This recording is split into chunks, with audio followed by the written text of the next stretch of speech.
So I'm standing in my childhood bedroom, staring at a college acceptance letter I found shoved inside an old yearbook, and my hands won't stop shaking. Not because I'm surprised it's there, but because of what's written on the back in my mom's handwriting. Don't tell your sister. She doesn't need to know about this one. The letter is from Stanford. Full scholarship. Dated 8 years ago. And I never saw it until today. My name is Jordan Hayes. I'm 31 years old. And 3 hours ago I came back to my parents' house in Riverside, California to help pack up the attic before they downsize. What I found instead was an entire box of my mail that never made it to me. Scholarship offers, internship acceptances, award notifications, all hidden. All from the same year my twin sister Cassidy got into a local state school and my parents threw her the biggest graduation party our street had ever seen. Now I'm sitting on the floor surrounded by envelopes that could have changed my entire life, and my mother just walked in and saw me holding the Stanford letter. She froze in the doorway. Didn't say a word. Just stood there with this look on her face like she'd been caught stealing, which I guess she had been. And the only thing I could think to ask was, how many? She knew exactly what I meant. How many letters did you hide from me? Before I tell you what she said and what I did next, tell me, have you ever found out that someone you trusted rewrote your entire future without asking? Drop a comment. I need to know I'm not losing my mind here. To understand how my own mother could steal my mail and derail my life, you need to understand what it's like being the twin nobody planned for. Cassidy and I were born 4 minutes apart. She came first, screaming in pink and perfect. I came second, smaller, quieter, with a heart murmur that kept me in the NICU for 2 weeks while she went home. My parents have told that story at every birthday party, every family gathering, every chance they got. Cassidy was so healthy, so strong. Jordan gave us such a scare. By the time we were 5, the narrative was set. Cassidy was the miracle baby who thrived. I was the fragile one who needed watching. Except I wasn't fragile. I was fine. The heart murmur resolved by the time I was 3. But the label stuck like gum on a shoe. When we were 7, we both wanted to try soccer. Cassidy got signed up immediately. I got told, maybe next year, honey. We don't want you to overdo it. When we were 10, Cassidy made the school choir. I auditioned too, made callbacks, and my mom forgot to pick me up for the final round. She was at Cassidy's practice. When I asked her about it later, she said, "Oh sweetie, I thought you were just doing it for fun." Cassidy is really serious about singing. I was serious too. I just didn't get the chance to prove it. By high school, I'd learned to stop asking. Stop expecting. Stop hoping my parents would show up for me the way they showed up for her. Cassidy got the front row at every recital. I got a thumbs up from the back if they remembered to come at all. She got a car for her 16th birthday. I got a bus pass and a lecture about responsibility.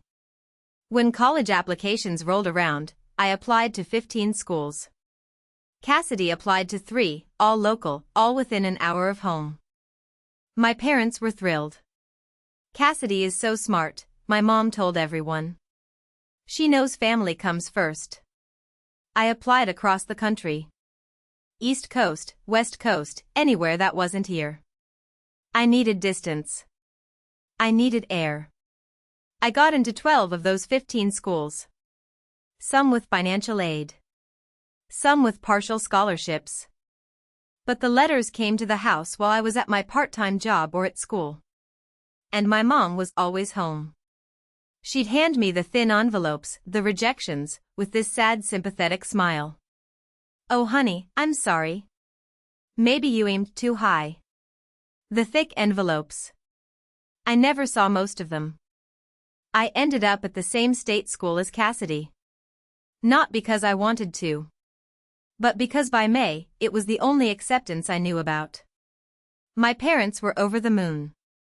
"Both our girls together," my dad said, hugging us at graduation. "We're so lucky." I felt like I was suffocating. College was more of the same. Cassidy joined a sorority, made a million friends, got invited to every party. I commuted from home to save money, worked 2 jobs, and kept my head down. She graduated with a degree in communications and no job lined up. I graduated with honors in computer science and 3 job offers. My parents threw her a huge party. For me, they said, "We're so proud, honey," and asked if I could help pay for Cassidy's apartment deposit since she was still looking for work. I moved to San Francisco 6 months later. Got a job at a tech startup. Worked my way up to senior developer. I made good money. Enough to stop asking my parents for anything. Enough to visit twice a year and keep my distance the rest of the time. Cassidy stayed local. Bounced between jobs. Moved back in with my parents 4 times. And every time I called home, I heard about how hard she was trying, how much she was struggling, how worried they were. Nobody ever asked how I was doing. 3 months ago, my parents announced they were selling the house and moving into a smaller place. They asked if Cassidy and I could come help sort through the attic. Cassidy bailed last minute. Something about a brunch she couldn't miss. So it was just me, alone, pulling boxes out of the dust. That's when I found it.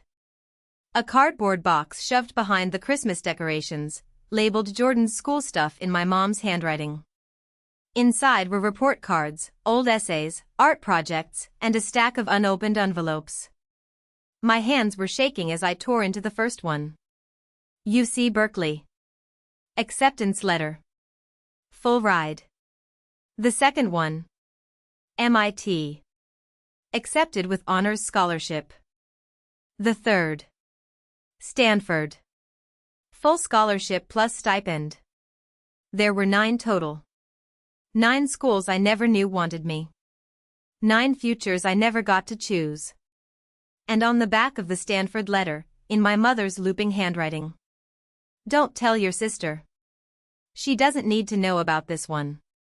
I sat there on the attic floor, surrounded by letters that were 8 years old, and felt like I was watching my entire life rewind. Every choice I'd made. Every path I'd taken. All of it built on a lie. I heard footsteps on the stairs. My mom's voice, bright and cheerful. "Jordan, honey, how's it going up here? Find anything interesting?" I turned around, holding the Stanford letter, and watched her face go white. But before I tell you what happened next, let me ask you something. If you found out your parent had sabotaged your future to keep you close, what would you even say? How do you come back from that? The silence in that attic was so thick I could barely breathe.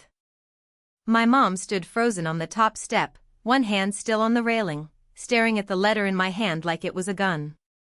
I waited for her to say something. Anything. An explanation.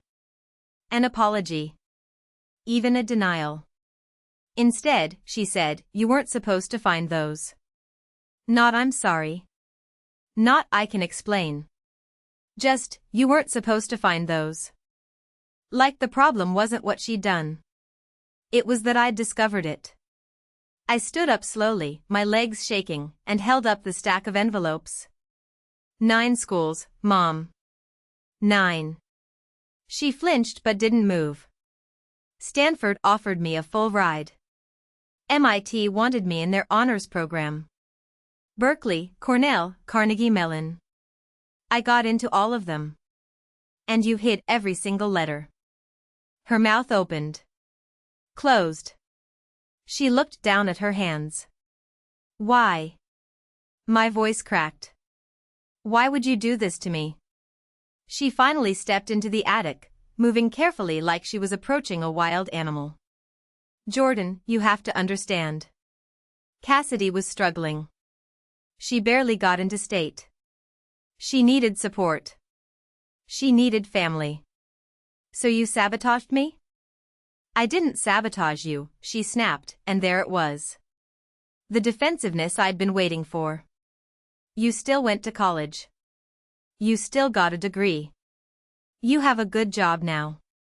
You're fine. I'm fine? I repeated, my voice rising. Mom, I could have gone to Stanford. I could have studied at MIT. Do you have any idea what that would have meant for my career?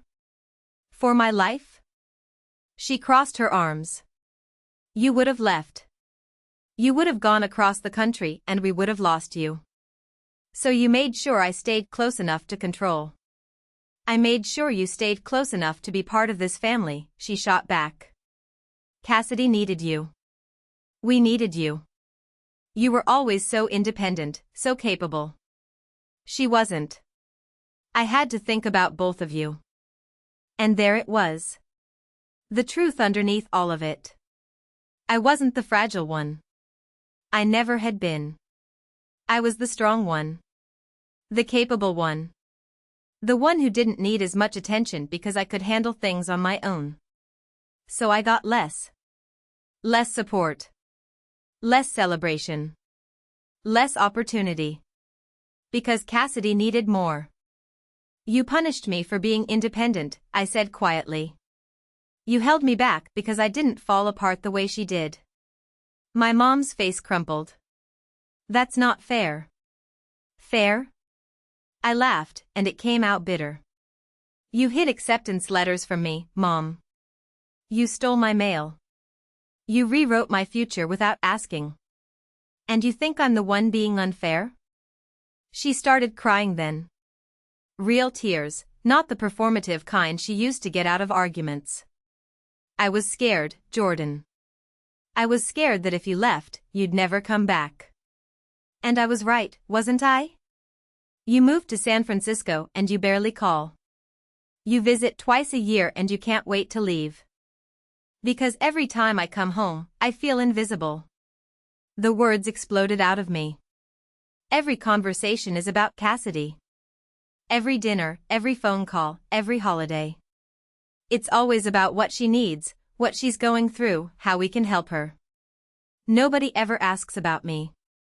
That's not true. When's the last time you asked about my job, Mom? My actual job, not just housework. When's the last time you celebrated something I did? She opened her mouth. Closed it. Couldn't answer. I got promoted to lead developer last year, I said. I'm managing a team of 12 people. I'm speaking at a conference next month. And you don't know any of that because you've never asked. My mom wiped her eyes. You never told me. I shouldn't have to beg for you to care. The words hung in the air between us. She looked at me like I'd slapped her. Jordan. I do care. I've always cared. You cared about keeping me close. That's not the same thing as caring about who I actually am. I picked up the box of letters and started toward the stairs. Where are you going? She asked, voice small. I don't know yet, I said. But I'm done pretending this is normal. I'm done making myself smaller so Cassidy can feel bigger. And I'm done letting you rewrite my story. I walked down the stairs, through the house I grew up in, and out the front door. My dad was in the driveway, washing his car. He looked up as I passed, saw my face, saw the box in my arms. Jordan? What's wrong? I stopped. Turned to face him. Did you know? He blinked. Know what? I pulled out the Stanford letter and held it up. Did you know Mom was hiding my acceptance letters? His face went pale. That was answer enough. Dad. Your mother thought it was for the best, he said quietly. Cassidy was having such a hard time, and you were always so strong. We thought you'd be okay. I could have gone to Stanford. He looked down at the soapy sponge in his hand. I know. And you let her hide it from me. I didn't want to fight with her, he said. She was so worried about Cassidy. I thought maybe she was right. Maybe keeping the family together was more important. I felt something crack inside my chest. You chose her. Both of you. You chose Cassidy over me, over and over, and you didn't even try to hide it. That's not what we were doing. Yes, it was. My voice was steady now. Calm. You decided I didn't need as much because I didn't ask for as much. You decided my future mattered less because I was capable of handling disappointment. And you let Mom steal my choices because it was easier than dealing with Cassidy's feelings. My dad set down the sponge. Jordan, we love you. I know you do, I said. But love isn't enough when it comes with conditions. When it comes with limits. When it only shows up after Cassidy's needs are met. I walked to my car, put the box in the passenger seat, and drove away. I didn't go back to San Francisco right away. Instead, I checked into a hotel 20 minutes outside Riverside and sat on the bed with my laptop, staring at the Stanford letter. 8 years too late. But still. I opened my email and started typing. Dear Stanford Admissions. I didn't expect anything to come of it.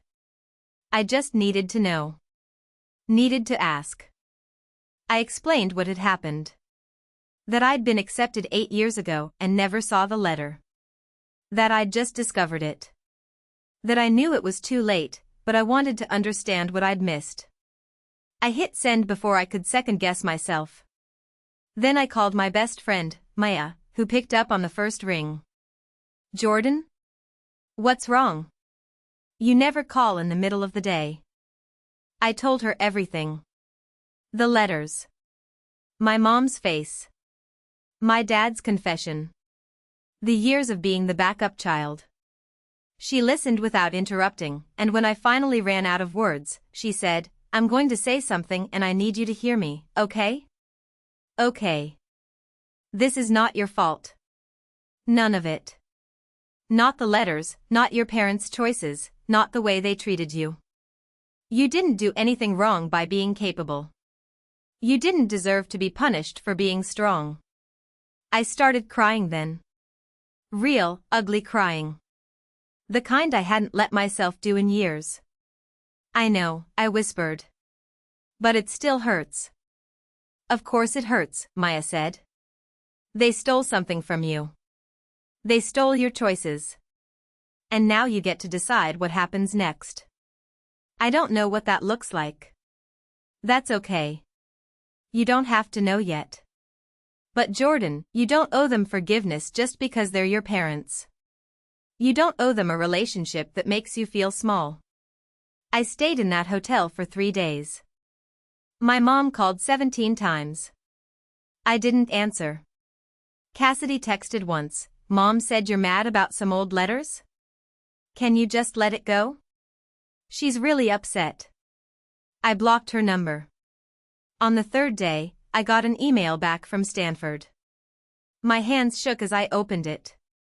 Dear Ms. Hayes. Thank you for reaching out and sharing your story. We are deeply sorry to hear about what happened.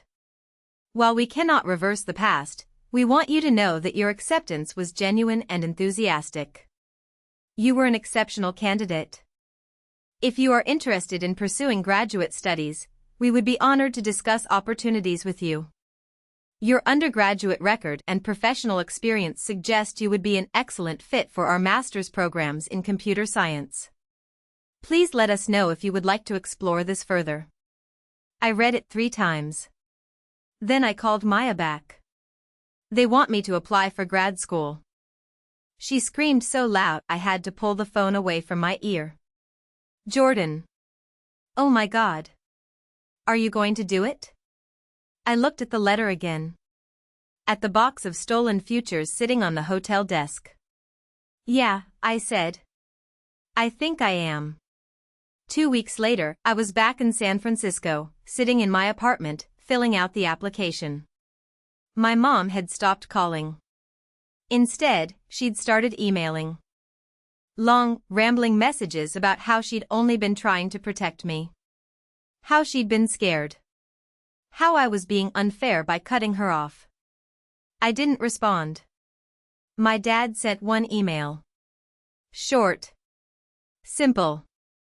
I'm sorry, Jordan. I should have stood up for you. I didn't. That was wrong. I understand if you need space. I love you. I cried when I read it. But I still didn't respond. Cassidy sent a final text before I blocked her. You're tearing this family apart over something that happened years ago. Grow up. That one made me laugh. Because I had grown up. I'd grown up in a house where my needs came second. Where my achievements were footnotes. Where my future was negotiable. And I was done. I submitted my Stanford application in October. I got my acceptance in March. Full scholarship. Research assistantship. A stipend that would cover living expenses. I called Maya first. Then my college roommate. Then my boss, to give notice. I didn't call my parents. But somehow, they found out. My mom showed up at my apartment 2 weeks before I was supposed to move. I opened the door and found her standing there, looking smaller than I remembered. Jordan, she said. Please. Can we talk? I almost said no. Almost closed the door. But something in her face stopped me. She looked broken. I stepped aside and let her in. We sat on opposite ends of my couch, the silence stretching between us. Finally, she spoke. I was wrong. I waited. I was wrong to hide those letters. I was wrong to put Cassidy's needs above yours. I was wrong to make you feel like you didn't matter as much. Her voice cracked. I was scared, Jordan. I was so scared of losing you. And I lost you anyway. I looked at her. Really looked at her. Saw the gray in her hair I hadn't noticed before. The lines around her eyes. You didn't lose me because I left, I said quietly. You lost me because you made me feel like I had to shrink to fit in this family. She nodded, tears streaming down her face. I know. And I'm sorry. I'm so sorry. Why Cassidy? I asked. Why did she always come first? My mom took a shaky breath. Because she needed me more. Or. I thought she did. She struggled with everything. School, friends, jobs. And you were always okay. You figured things out. You didn't need me the way she did. I needed you, I said. I just didn't fall apart when I didn't get you. So you thought I was fine. She covered her face with her hands. I failed you. Yeah, I said. You did. We sat there for a long time. Finally, I said, I'm going to Stanford, Mom. I'm moving in 6 weeks. And I need you to understand something. She looked up at me. I'm not doing this to punish you. I'm doing this for me. Because 8 years ago, you took this choice away from me. And I'm taking it back. She nodded. I understand. And I need space. Real space. I can't have you calling me every day, asking me to come home, making me feel guilty for choosing myself. Okay, she whispered. If you want a relationship with me, it has to be different. It has to be real. Not just you telling me about Cassidy's problems and expecting me to fix them. I want that, she said. I want to know you. The real you. Not the version I tried to keep small. I didn't forgive her that day. Forgiveness felt too big, too soon. But I let her hug me before she left. And when she asked if she could call me in a few weeks, I said yes. I moved to Stanford in August. My dad helped me pack the moving truck. My mom cried when I hugged her goodbye. Cassidy didn't come to see me off. That hurt less than I thought it would. Stanford was everything I'd imagined and nothing like I'd expected. The campus was beautiful. My cohort was brilliant. The work was hard in the best way. And for the first time in my life, I felt like I was exactly where I was supposed to be. My mom called once a week. We kept the conversations short. She asked about my classes, my research, my life. She didn't talk about Cassidy unless I asked. It felt strange at first. Like we were learning a new language. But slowly, it started to feel real. 6 months into my program, I got an email from Cassidy. I heard you're doing well at Stanford. Mom won't stop talking about it. I'm happy for you, I guess. But I still think you overreacted about the letters. It's not like you didn't end up okay. I stared at that email for a long time.